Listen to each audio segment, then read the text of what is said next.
السلام علیکم ورحمۃ اللہ وبرکاتہ۔ مبسملا وحامدا ومصلیا ومسلما۔ سامعین باوقار، آج ہمارے ہفتہ واری درس قرآن و حدیث کا سلسلہ نمبر ہے 7، اور آج ہمارا عنوان ہے زناکاری و لواطت پر سخت وعیدیں۔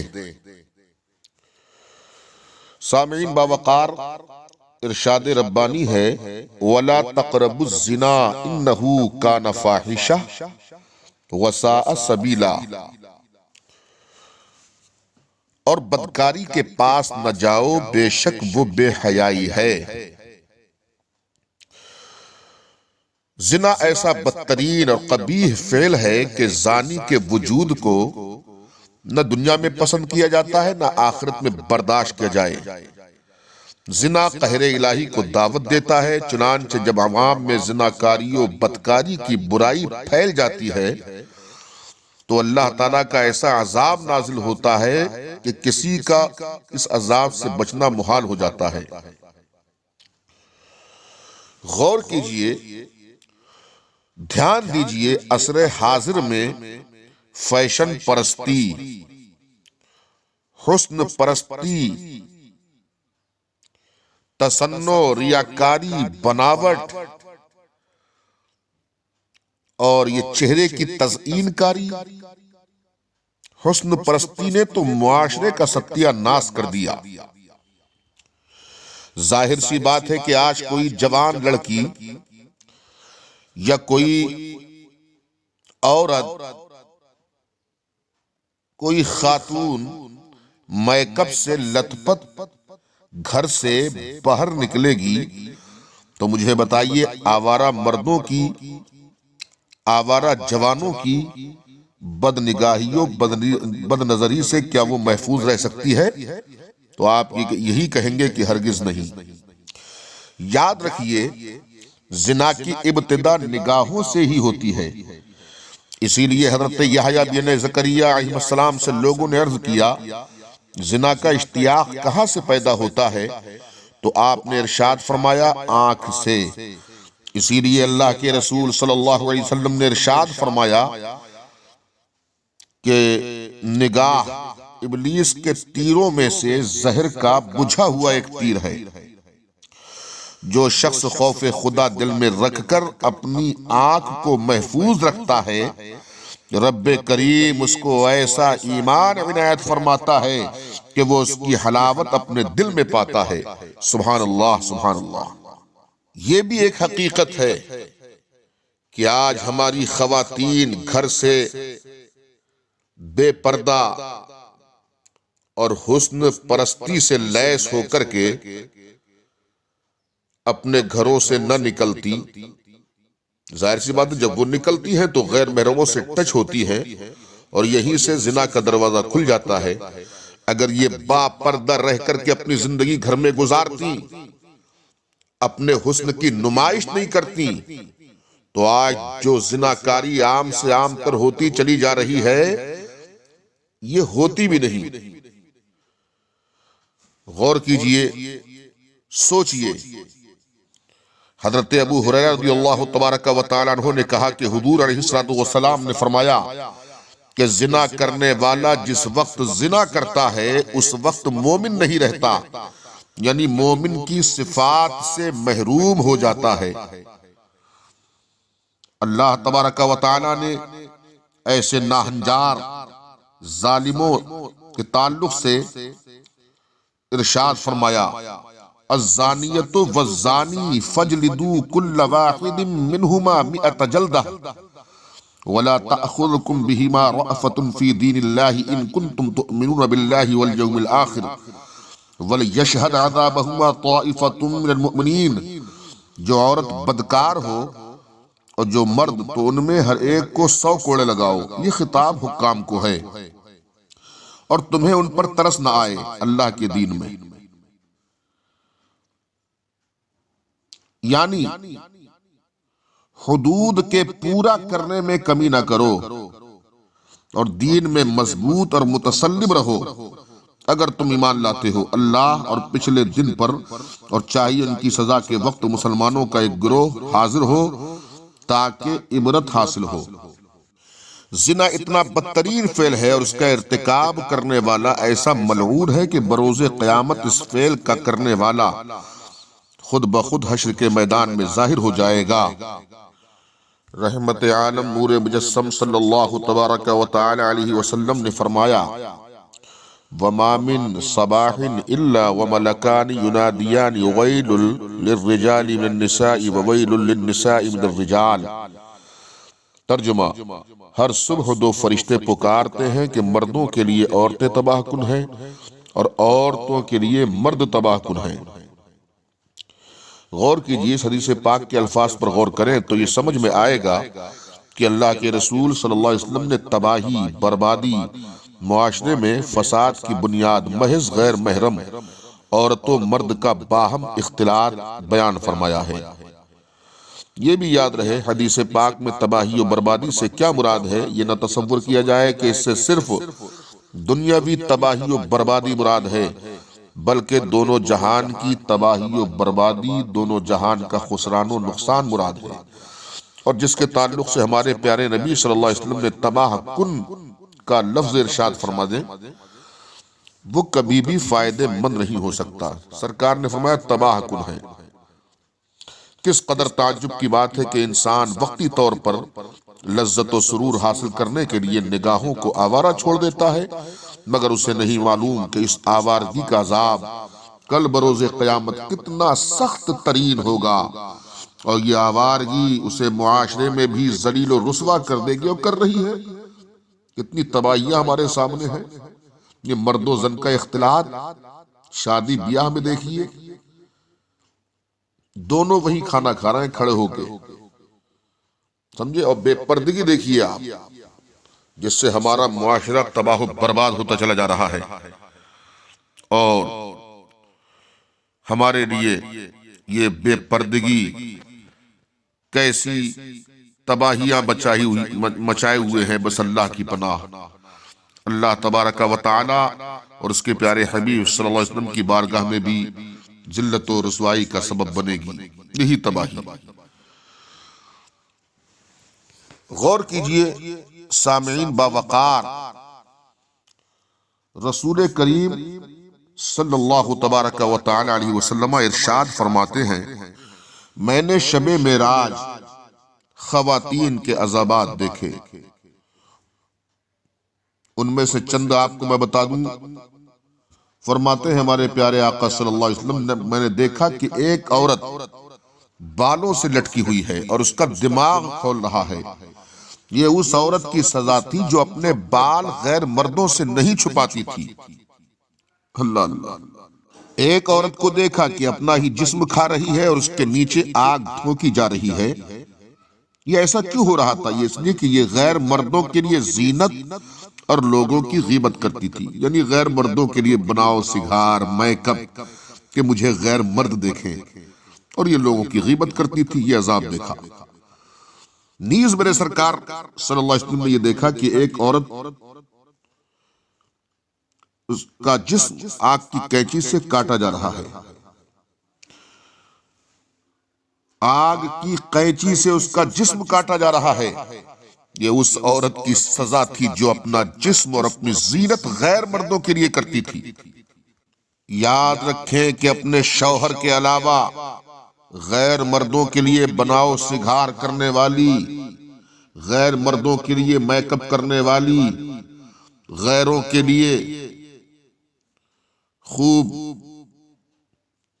زینت کرنے والی، سجاوٹ کرنے والی، اپنے چہروں کو اچھا رکھنے والی، اس انداز سے نکلنے والی، بے پردہ گھر سے باہر نکلنے والی تاکہ ہمیں سب دیکھیں، ایسی عورتیں کل بروز قیامت جہنم کے دہکتے ہوئے انگاروں میں ڈالی جائیں گی۔ پھر وہاں نہ ان کا میک اپ کام آئے گا اور نہ فیشن، نہ ان کے حسن و جمال پر داد و تحسین دینے والے کام آئیں گے، بلکہ وہ بھی اپنے کرتوت کے سبب عذاب خداوندی کا شکار ہوں گے۔ جامع ترمذی میں حضرت عبداللہ ابن مسعود رضی اللہ تبارک و تعالی عنہ سے روایت ہے کہ رسول اللہ صلی اللہ علیہ وسلم نے ارشاد فرمایا کہ عورت عورت ہے، یعنی چھپانے کی چیز ہے، جب وہ نکلتی ہے تو اسے شیطان جھانک کر دیکھتا ہے، یعنی اسے دیکھنا شیطانی کام ہے۔ یاد رکھیں کہ اپنے شوہر کے علاوہ غیروں کے لیے بناؤ سگار نہ کریں۔ بناؤ سگار میک اپ تو شوہر کے لیے ہے، نہ کہ غیر محرموں کے لیے۔ وہ عورتیں جو چہرہ کھلا رکھ کر بے دھڑک بازار اور راستوں میں گھومتی رہتی ہیں، ان پر حیرت ہے اور ان پر تعجب ہے، آخر وہ کیسے گوارا کر لیتی ہیں کہ کوئی اجنبی ان کے چہرے کو دیکھے۔ کوئی دیکھنے والا انہیں بہن یا بیٹی سمجھ کر تو دیکھے گا نہیں، لہذا ڈرو اپنے مولا عز و جل سے کہ کل بروز قیامت اس کی بارگاہ میں حاضر ہونا ہے اور حساب و کتاب کے مرحلوں سے گزرنا ہے۔ رسول کریم صلی اللہ تبارک و تعالی وسلم کی حدیث طیبہ، قرآنی آیات کریمہ زنا کرنے والوں سے متعلق کثیر ہیں، ہم نے بطور اختصار یہاں پیش کر دی۔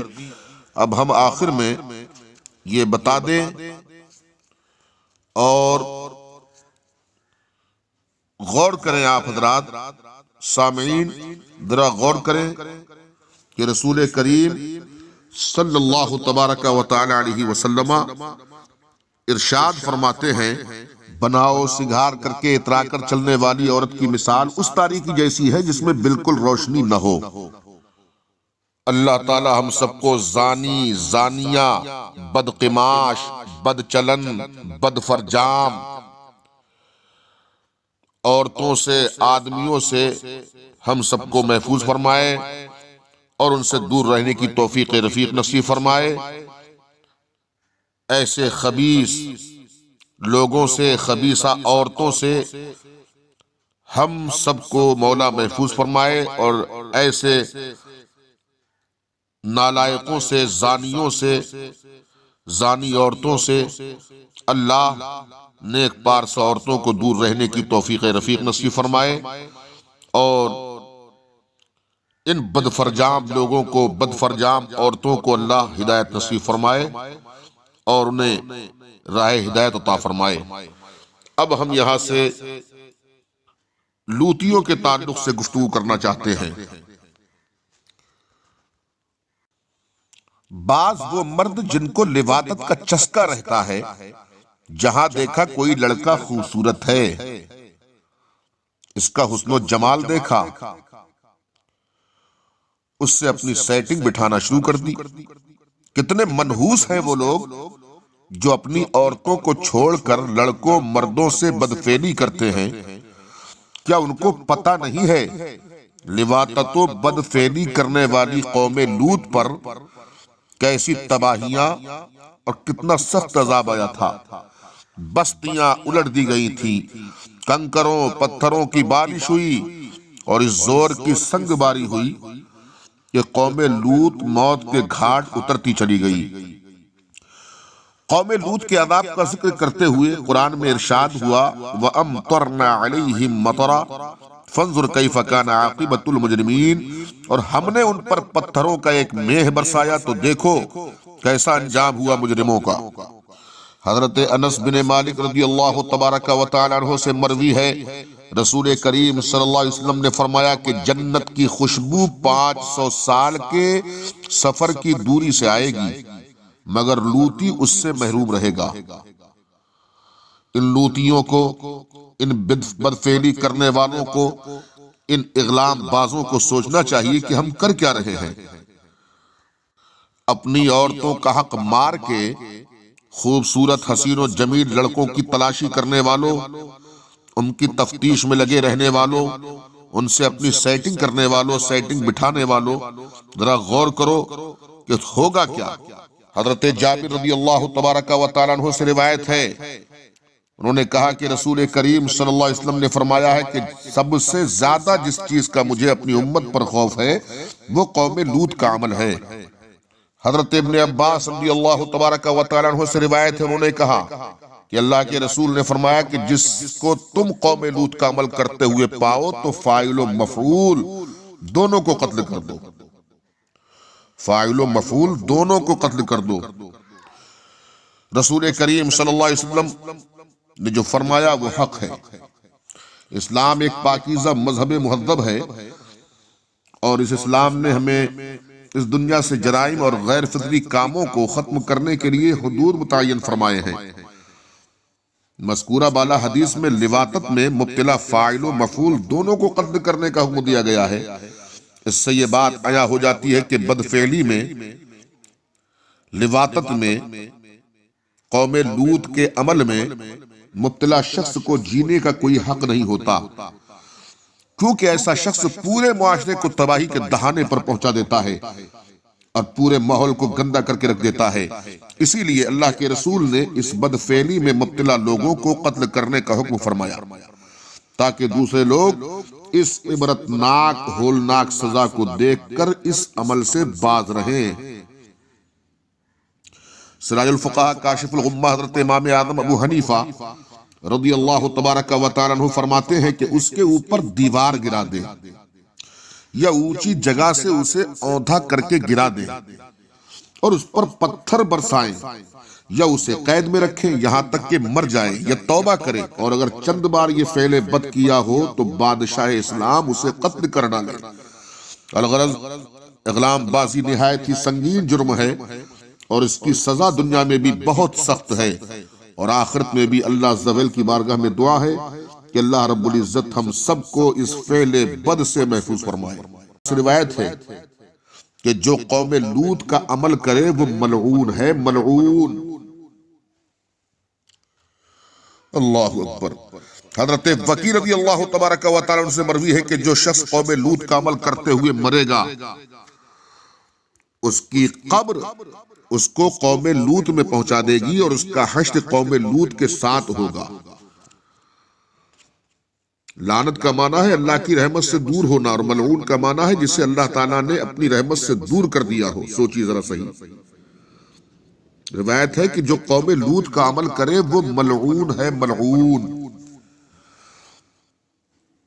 ہم پر لازم ہے، اور میں ان لوگوں سے کہوں گا جو فاعل و مفعول ہیں، جو عاشق و معشوق ہیں، اور جو اسی تلاش و جستجو میں لگے رہتے ہیں کہ کوئی امرد ہمیں ملے، کوئی خوبصورت حسین و جمیل ہمیں ملے، کوئی لڑکا ہمیں ملے، اور معاذ اللہ صدبار معاذ اللہ ان کے ذہن میں یہ ہوتا ہے کہ پھر اس سے ہم اپنے روابط قائم کریں، اور پھر ہم یہ گندا گھنونا کام کریں۔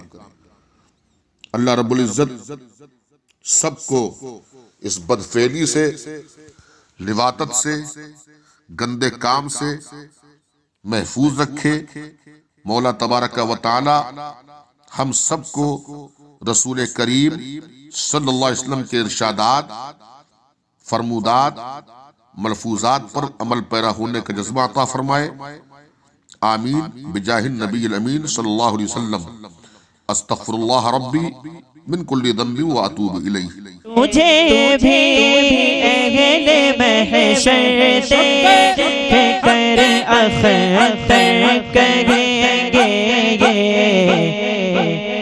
غلام باوفا آیا، غلام باوفا آیا، امام احمد رضا خان کا